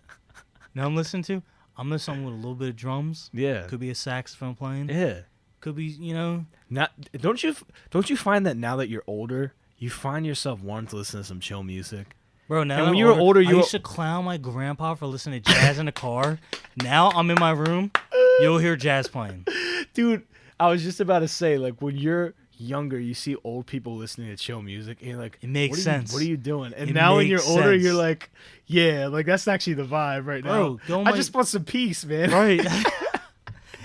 It's hectic out here. My life is crazy, man. I just need Right. some peace. Bro, life in America is 100 miles an hour a second. Right. Like, You come back if I go home, put on some Alan Watts, or listen to some chill wave, or something like that. I can't listen to Alan Watts, man. He's too weird for me, bro. He is weird, but When he's talking about DMT and stuff, lo-fi, yeah, he gets nuts. he's just like, whoa, man. Like, And then you get some lo-fi going. yeah. And then you light a candle in your room, and you're like, I'm in a cleaning mood today. Isn't that funny how like? You know what's an album I think you'll love? What's I up? don't know if you heard him, Anderson .Paak. Yes, I'm very His familiar. new album Ventura, Okay, dude. I'll check it out. Man. Super chill. Make sure your house is a little dirty before you listen to My it. brother has recommended to me Lil Peep, which we were hanging out on Easter, and I was listening to Lil Peep. He's cool. I like it. I like the vibe. Alex is a big Joji fan. Shout out to Joji. Love Joji. And Dance in the Dark. The vibe of Dance in the Dark and all the You know, other. you know who his old persona was. Oh, right? dude, you Filthy know I'm Frank? super down with Filthy Frank. Yeah, I dude. feel We like- just I feel watched like- the video, the hair cake. Oh, That that's shit is gross. disgusting. My favorite one is life hacks, dude, and like his ultimate life hack is just to kill Or yourself. when he does How to Basic. Yeah, The How to basic. Basics are funny. Yeah, man. Or like who else? What else I'll show you? So yeah, Joji, Lil Peep, and then Mammies, something like that. Dude, I'm butchering it right now. Mammies. Please, God, tell me what it was. I don't know. Some other artist that was just like super chill, but like he's all in that vibe right now, like that very chill vibe. Right. It's just like I feel like there's a lo-fi movement right now going on. But I still listen to my Deutscher rap. Okay. My German rap. Yeah, see that's Because you know why? Because that shit is funny and that shit be slapping. yeah, I'm sure. I would man. have to show you. Next time you come over, I'm going to put it on the sound system. You're going to be like, I mean, Yeah, but yeah, that's this shit's unique. I'm aggressive. willing to bet that you're probably the only kid in Philadelphia who listens to German rap. So love it. Love it. I'm willing to bet that. But And yeah, what else do I listen to? I listen to, I like my indie still, but I'm also listening to a lot of like, what's the genre? Like ballads? Is it ballads? like classical music. Not classical, but we'll say in the realm of like Pink Floyd, but modern. Oh. Yeah, Like, Portugal the Man. I'm listening to a lot of stuff like that. Like, I've been listening to that too, man. yeah, dude, I love Portugal the Man. I saw them live. Oh, really? Yeah, I saw them live last summer, 2 summers ago. Bro, phenomenal. She's talking about like concept albums, like when it comes to. That's the what I raws. like, man. I like something that it's cohesive. It doesn't have to be like track 1, 2, and 3 follow each other, but like if it captures a sound, Yeah. there's an essence to the album. Like if you listen to Kendrick Lamar's To Pimp a Butterfly. Mm-hmm. There's an essence. Kendrick Lamar's Damn. There's an essence there. Yeah. Like It's everything. it's something that's complete. That's the word, complete. Yeah, it's complete. I like listening to complete bodies of work. You can let it loop, and it ends where it picks up. I love albums like that. Those are perfect pieces for me. And as I'm getting older, I'm appreciating that more and more, because I can't stand when I'll wait for an artist to drop something, a couple months to it, maybe a couple years, and then I see that the runtime on an album says like 30 minutes. Yeah. I'm like, 30 minutes? Yeah. And then I'll see songs in there that are like 2 minutes long. Yeah. I'm like, what, dude? It's not SoundCloud, man. You need to bring it. Right. Because I'm trying to remember one of the last albums I listened to, I can't remember, it was a rap album last year. One of my favorites from last year. I can't remember what it was. Oh, J-Rock, Redemption. Okay. Clocked in, I think, at like 55 minutes. Wow. That was the album. Yeah. That was the album. It was concise, cohesive. Nipsey Hussle, Victory Lap, was like 40-something minutes. Dude, I was one of the people that never heard about Nipsey Hussle until his death. You appreciate his music. You think I will? I think so. Like me with Because my taste? I know you like rap. Okay. People who like rap like Nipsey Hussle. Recently, I've been in my classic bag, but I'll definitely check it out. Just Little boom bap. No, just Liquid Swords, man. Early Wu-Tang. Minstrel Show, Little Brother. That album is crazy, man. If you ever want to hear something crazy, listen to Minstrel Show by Little Brother. That's an insane album. Just insanely good. And, yeah, man, just like a lot of stuff from my youth I've been revisiting. And, but concept albums, back to that. The reason why we like complete packages, you and I, now that we're older, is because we're sitting down and working to music. And, like, it's cool when we have the equivalent of an album-sized movie that's, like, playing while we're working. It's entertaining. Rather than, like, something one-off where it's, like, super distracting. Right. It's, like, one big cohesive piece. It's, like, tricks your brain into working because it's almost like it's like listening to a podcast. It's all very, like, simultaneous. And so I love stuff like that. You're now listening to the Andrewcast on Radio 107.2. Dude, I was in the car today. I was doing to myself, this is embarrassing, but I'm willing to admit it, promos for Toonami. And I've been watching, like, Mob Psycho. So Dude, I was actually going to message you last night. I was like, I can't believe you like this junk. You don't like Mob Psycho? I hated Mob Psycho Season 1, bro. I'm only on episode 4. This is why I like it, though. Like, again, aesthetically, it's beautiful. There you go. I watch anime strictly for aesthetic. And I know you do it for aesthetics. Yeah. But sometimes I feel like and things try to be a little too aesthetic. I haven't gotten that far. Sometimes the story can get lost in the sauce. And so where you are with aesthetics, I also am with aesthetics in cinema. However, strong writing goes a long way. Well, let's be honest. Mob Psycho is basically One Punch Man. It's the same thing. Have you seen Season 2 of One Punch Man? No, I heard really bad things. I liked the first 2 episodes. Okay. Because I took it for what it was. I was like, they don't have the same studio, so you can't bitch and complain about it. These people are working, they're trying. The first season was legendary. There's the fight scene. The humor in One Punch Man is like not really. I like my humor dry. I just like the fight scenes in One Punch Man. But the fight scenes are a lot of good fight scenes in there. Yeah. I just didn't like that last fight scene. It was so over the top. I loved it, bro. I love when he punches Boros, I think that's his name is, and he explodes, and just his eye survives, and he comes back together. Whoa, that's the stuff I watch anime for, bro. See, because here's the thing. We're one of the few people that knows how much time and effort it takes to make that frame. Right. No, that's that frame. That's why I'm really impressed by Mob Psycho. There's a scene where Reagan, who, by the way, is quickly becoming one of my favorite characters in anything, drops a takoyaki because it's too hot. Mob catches it, and he's talking, and while he's talking, he's spinning the takoyaki with his mind because he has psychic powers. Right. And he's spinning it so fast that it's cooling it off. I was like, dude, this is like really creative, and that's what got me. Like scenes like that are super clever. Right. Is it super great as far as story? No, it's very Scooby-Doo-ish, like Monster of the Week kind of thing. And I mean, I can get down with that, but the theme song and the colors and just like certain characters here and there, I'm in. Right. And I'm watching the English dub too. So and the English dub's really good. So Mob Psycho is like low key my new obsession right now. Right. I finished Kill la Kill, And I got Try telling you. I'm not a 14-year-old boy, man. Like I kind of see past like the boobies and butts. Like I think the animation's really good, but the story is just like, and it turns out life fibers are inside. It's like all these twists mean nothing. No, what's funny about Kill. So like when Kill la Kill, when they do their fan service, it's called fan service, right? But then when you have shows like Evangelion, Code Geass, and we'll say Cowboy Bebop, that like articulate a female's body in those shows, you don't look at it as like fan service. You know what I mean? It's definitely context. I mean, whenever you see a naked woman in Evangelion, it's quickly followed by a moment of intense horror. Like, right. It's very crazy. So yeah, I totally see where you're coming from. Like, Kill la Kill is pretty lighthearted, but it just wasn't like. If they put physics into like breasts, that's just weird. Yeah, that's a lot of time, my guy. But my thing with Kill la Kill was like, again, kind of the same thing with High Life. There was at a certain point in that anime where I was like, I don't even feel like watching this anymore. But I've come so far that I have to finish it. That was my thought. Like, I've come so far, I have to finish it. Wow. Whereas Mob Psycho, I'm wolfing down episodes every single day. Kill la Kill, is that the girl with the black hair with the red? Right. Yeah, that's the one with the scissor sword. With the scissor sword and the fighting schoolgirl uniform. That I'm not a fan of that. Yeah, I don't like that. I wasn't either, but I had to watch it just because this whole time I thought you were talking about Akame ga Kill. No, I was thinking of the wrong show. No, and I was like, wait a minute. And you've been talking about Kill la Kill for like over a month. Mm-hmm. And I was thinking of Akame ga Kill the whole time. And then it finally hit me. I'm like, he's talking about a completely different show, and I know which one he's talking about. And I also didn't like that one.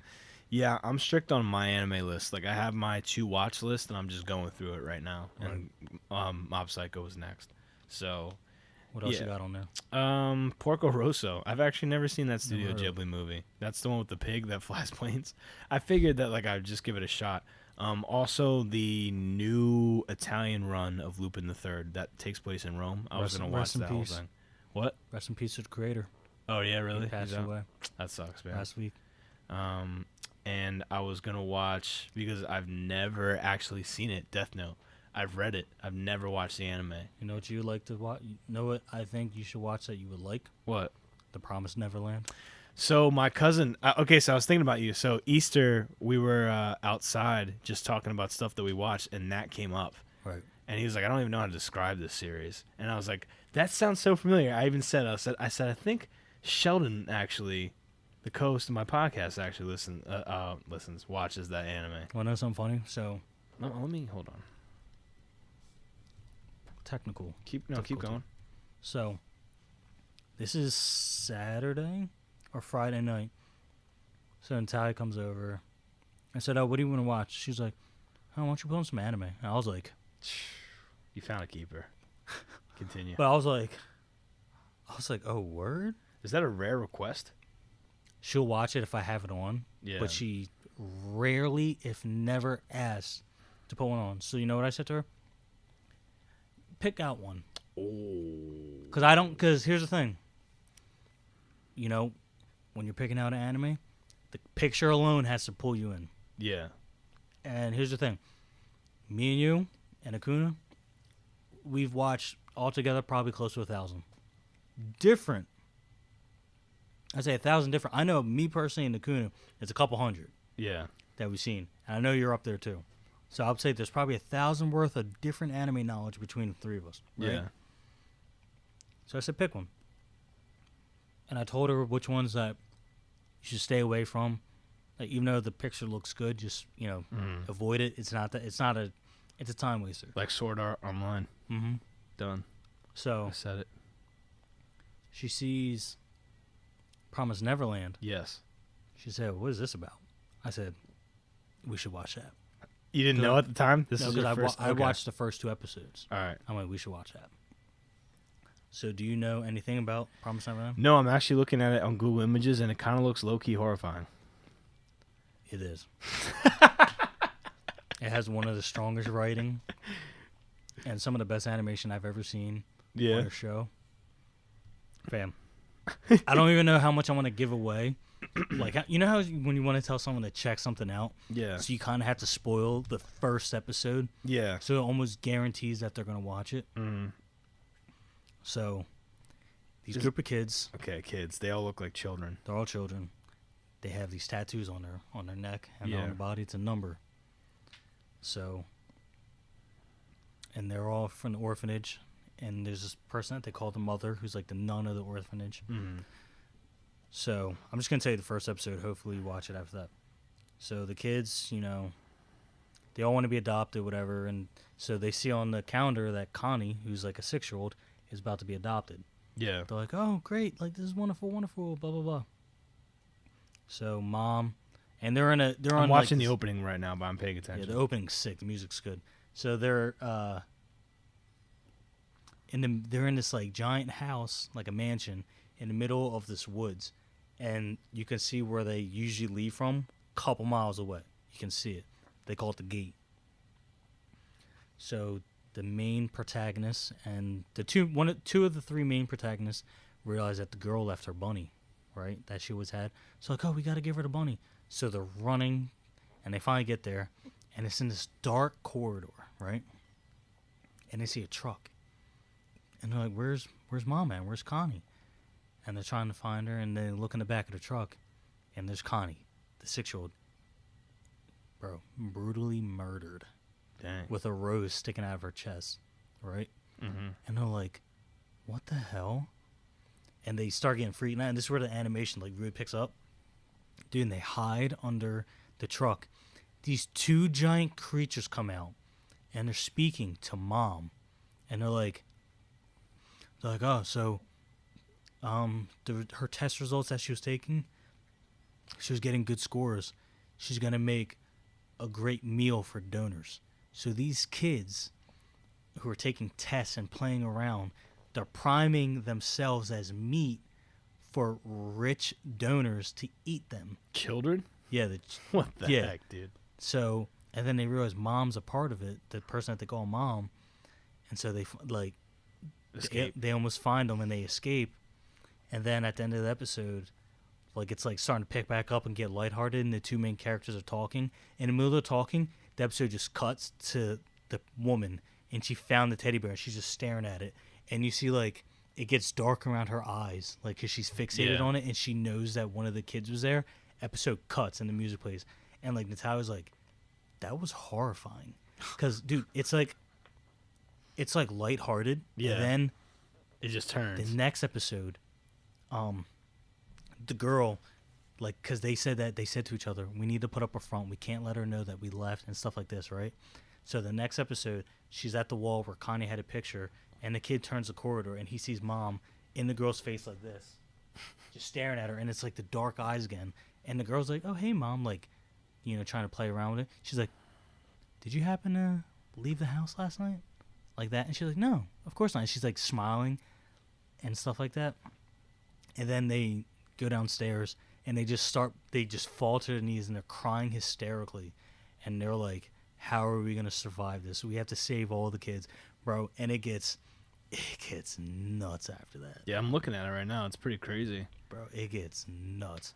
Not what you would expect. Is it complete, or is it ongoing? Completed. Well, okay. Season 2 comes out 2020. Oh, okay. So it's all right. So season 2 is going to be the end, I feel like. I think they're going to do a couple. They might get 3 out of it. Okay. Or season 2 could be the You're going to hate me? I usually approach anime series when they're all done. That's why, like, I'm doing Mob Psycho right now, because from what I understand, it's done. Well, season 2 is currently on. Unless season 2 just finished. Mob Psycho just season 2 came out, and I heard it ended season 2. So I like having everything all in one piece. Right. But I will definitely be checking this out because it looks pretty crazy, and I actually do like the style of it. I also checked out another anime that you recommended. What's that? Recently. It was the one with the robots where it's like a girl and a guy in the robot. Darling and the Friends. Sheldon. Fam. Why do you like this, man? Fam. This is stupid, bro. How many episodes did you watch? I watched like maybe 3, and then I had to watch the premise of the rest of the series. Listen. Dude, hold on. No, you hold on. And we don't even have a lot of time left. Right. But like, you haven't seen Evangelion Neon Genesis, which is what this is based off of. I know. And that's dude, the crazy part. That's why, like, I hope that this series doesn't steal the thunder of a lot of the concepts that will be introduced to you in that anime. I'll watch Evangelion tonight. But I'll watch an episode. Okay. Well, I'll watch an you episode. could Episode wait- or movie? It's 20. What time is It's 26 episodes, Uh-huh. but you're gonna skip the last 2 and watch the movie. I can guide you on how. Okay, How to I'll Eva. go on Hulu and I'll Eva. watch it tonight. I'll Okay. watch the first episode tonight. I'll Or do it for you Eva. since you watched Darling. I'll do this. Listen, there is a massive plot to Darling that once you get there, you're gonna be like, it's silly, dude. super perverted show. Okay, thank you, man. And I can admit that it's super perverted, but look past that. Once you get to like episode 4 or 5, you'll understand what is going on and what these kids represent, and it is, I don't want to say horrifying, but it is a sad reality, Okay. and is a complete parallel to like society and where society could go. Bro, I was watching this like, dude, this is so weird, man. It is weird. You're like, yeah, it's pretty weird. Because it's just doggy style, dude. But It's like- exactly. But even like the designs of the mecha, like they're not exactly mechanized. They're not exactly like human. Like it looks so it's, weird. It's very weird. I'm telling you, man. Like it was. I'm telling you, because you watch, we're gonna in a couple of weeks you're gonna be like, yo, I made this episode 10. That shit kind of lit. I don't know, bro. Again, I'm full Mob Psycho right now. Will I come back to Darling in the Franxx? Maybe, but like, But can we talk about that intro song? Intro song's kind of hard. Hold on. I want to say go to Series 2 intro because it's a little different, but I don't want you to get spoiled. Why is it XX? I couldn't even tell you. Yeah, Japanese people are weird, bro, but I love them. Kiss of Death. That's not the one, right? That is the one. All right, let's play us out with this because it's 10 o'clock. Hey, turn Yo, up. hey, fucking yeah, bitch, yo. I'll know instantly if this is the right one. Yeah, that's right one. How did you find this? The show? Yeah. Someone told me about it. I think Dude, it's on Reddit too. Someone told me. for Actually, I anybody- don't. No, Josh told me. For anybody who frequents the anime world, and if you're involved in this conversation at all, Darling in the Franxx is about. It's a mecha anime with teenagers, and there's a million of these. But like the way that these robots are operated is just like there has to be a girl and a guy, and the guy is basically mounting the girl in the cockpit. It couldn't be more on the nose. And as soon as like I saw that, I'm like, I can't do this, man, A lot of sexual innuendo. bro. And I don't know, man. This opening is lit though. Yeah, I gotta say. He's lit. It's kinda lit, though. It's kind of lit It's kinda lit, though. though. It's kind of lit though. We all right, man. I have to agree on that. Yeah, this looks like a good summertime anime. It but- was. It started in the summer, ended in the winter. Oh, did it? Yeah. It's completely done too, It was right? 24 episodes. 1,571,645 views on this opening. So look, there's a lot of fans. Is it for me? I don't know, but I like. I'm telling you. Here's my thing. If I watch Evangelion to completion, you have to watch this to completion. Okay. Because anytime someone gives me a recommendation to watch something, I'll watch through it. Unless it's I just know that you're gonna be in love with it. That's what's so. we'll see. Because I I didn't know. like Because Code I know Geass. you. I didn't like Code Geass though. I don't like Code Geass. Okay. I don't like Code Geass. When Alright. I watched the first episode and I was like, "What's the point? Like this character's perfect. I hate perfect I characters." said why. So like, you're gonna like it. though, That's why man. you like One Piece and I like Naruto. So Yeah, I mean, well, Naruto's not perfect. He's like kind of annoying. that's what I'm saying. They're not perfect. Yeah, That's yeah. why we like those True. characters. But yeah, all right. So that's a deal, and we'll talk about it on the podcast later. I'll seriously start watching Darling in the Franxx, even more seriously than I was when I first started. And Sheldon's gonna watch Evangelion, and we're gonna compare and contrast. And if you've been listening or watching, we've been all over the place, just like we have in the world. No, we were pretty concise actually. So check it out. We talked about the We actually our segue this episode was on point. ready. This is what happened. We talked about bad movies, the universe, time itself as a concept. It's my favorite part. I'm Legend, video games, and then anime the rest of the time. That's the typical Andrewcast episode. So you tuned in, you geeked out, and that's that. 64. And guess what? If you didn't learn something, go fuck yourself. I actually thought you were gonna say something like constructive, Yeah. but Profound. hey, man, listen. Instead of profound, I went for profanity. He did. And he was profane instead of profound. And I prefer if you stop watching because it's over. Episode 64. We're signing out. Thank you. Go watch Darling in the Franxx. Fight.